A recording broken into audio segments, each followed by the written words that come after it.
Hola, cuarto segunda. Hoy vamos a continuar con la materia de psicología clínica con el cuarta clase, cuarto tema que se llama psicoterapia humanista, ¿verdad? Del capítulo 3. El tema es logoterapia. Vamos a hablar hoy. Tenemos que hablar de su autor, que fue Viktor Emil Frankl, fue un médico austriaco, judío, neuropsiquiatra, psicólogo y doctor en filosofía. Él fue sobreviviente del Holocausto. Escribió y tuvo reconocimientos varios, fue honoris causa. Desde muy joven demostró gran interés en la medicina y la filosofía existencial como vía para la comprensión integral del ser humano. Siempre luchó por la dignidad del ser humano y la rehumanización de la salud, inicialmente orientado hacia la medicina y la neuropsiquiatría. Vio en el movimiento psicoanalítico de Freud y la psicología individual de Adler la oportunidad de lograr una concepción más amplia de la salud. Diferencias tuvo con respecto al determinismo, excesivo psicologismo y negativa de considerar los fenómenos exclusivamente humanos como el sentido de la vida, la libertad, responsabilidad, autotrascendencia, valores, religión y el arte. Llevaron a Frank a separarse de las dos escuelas anteriores junto con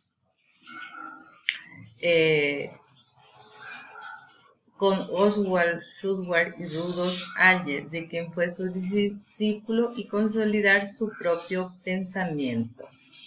Dirigió programas de atención en el Policlínico de Viena, atendiendo diversos casos como psicosis, neurosis, depresión, neurosis sexual, psiconeurosis orgánica, fobia y ante todo el tema del suicidio.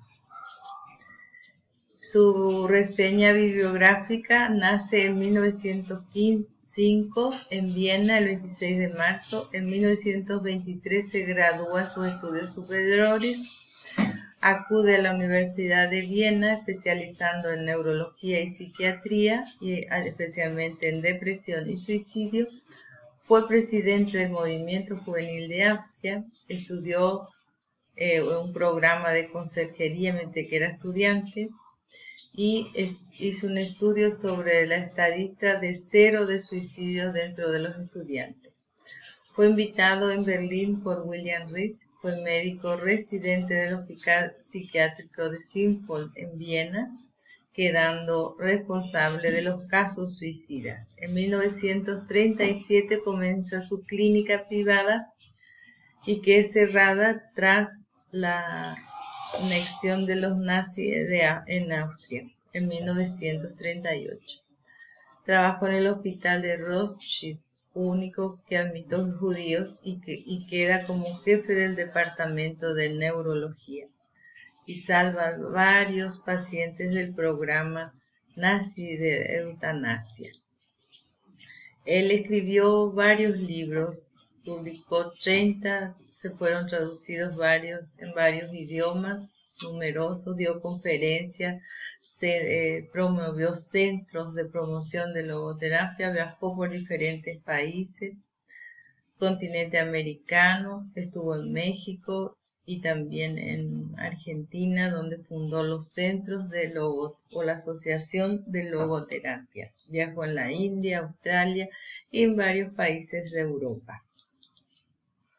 Pero en 1941, Frank se casa el 17 de diciembre con Tilly Grossen y hacia fines del 42 atraviesa la experiencia más grande y trágica de su vida por la Gestapo, arresta a toda la familia Frank. Por más de 2 años, Frank es prisionero en 4 campos de concentración nazi, en Auschwitz, Dachau, Kaufering y Turkey, donde morirían sus padres, hermanos, esposos y amigos cercanos. Habló también de técnicas e instrumentos de la logoterapia. La logoterapia da gran importancia a la relación del paciente y el terapeuta. Así él los describe en su libro Psicoanálisis y Existencialismo, que esta relación entre dos personas es el aspecto más significativo del proceso terapéutico, un factor más importante que cualquier método o técnica. El proceso terapéutico consiste en una cadena continua de improvisaciones. Esta relación debe contrapesar los extremos de la familiaridad humana y la separación científica. Habló también de la intención paradójica. Esta técnica es especialmente efectiva en el tratamiento de las fobias acompañadas de ansiedad anticipatoria. Es un método superficial ya que afecta a las capas más profundas de la persona y es una reorientación existencial.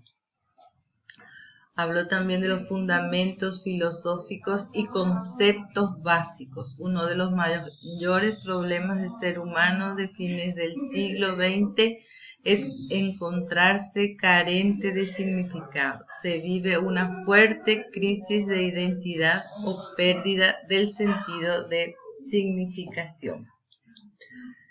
Existe una nueva neurosis propia de la segunda mitad del siglo XX, a la que Frank llama nogénica. Esta puede formularse de diferentes maneras, aunque algunas de ellas son: ¿cuál es el significado de mi vida? ¿Qué sentido tiene mi vida? ¿Por qué vivimos? ¿Por qué no nos ponen en este mundo? ¿Por qué vivimos? ¿De acuerdo con qué principios tenemos que vivir? Si tenemos que morir y nada es perdurable, ¿qué sentido tiene vivir?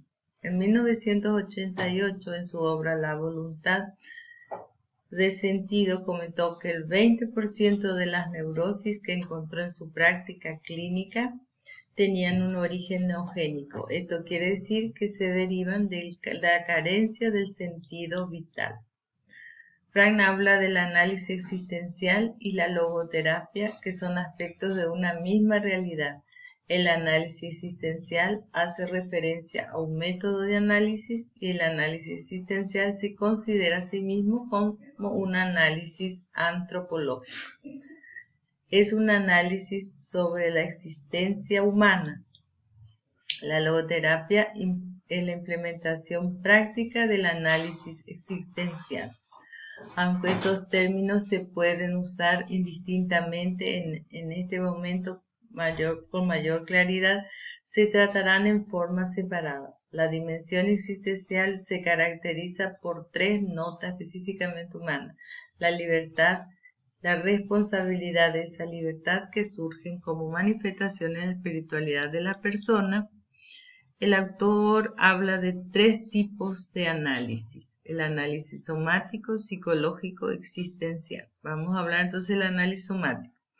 El tipo de análisis tiene como objeto la comprensión de las alteraciones orgánicas funcionales, o sea, del cuerpo, las funciones del cuerpo. El análisis psicológico tiene que ver con la finalidad última de restablecer el equilibrio psicológico entre homeostasis entre las diversas instancias psíquicas. También habló del análisis existencial, que es el tipo de análisis del cual nos ocupamos en este estudio. Presupone las aportaciones de dos tipos de análisis que enseñáramos anteriormente. Da un paso integrador hacia adelante. Lo importante es tomar el ser humano como una unidad antropológica que se convierte en una persona precisamente en el ámbito de la dimensión espiritual.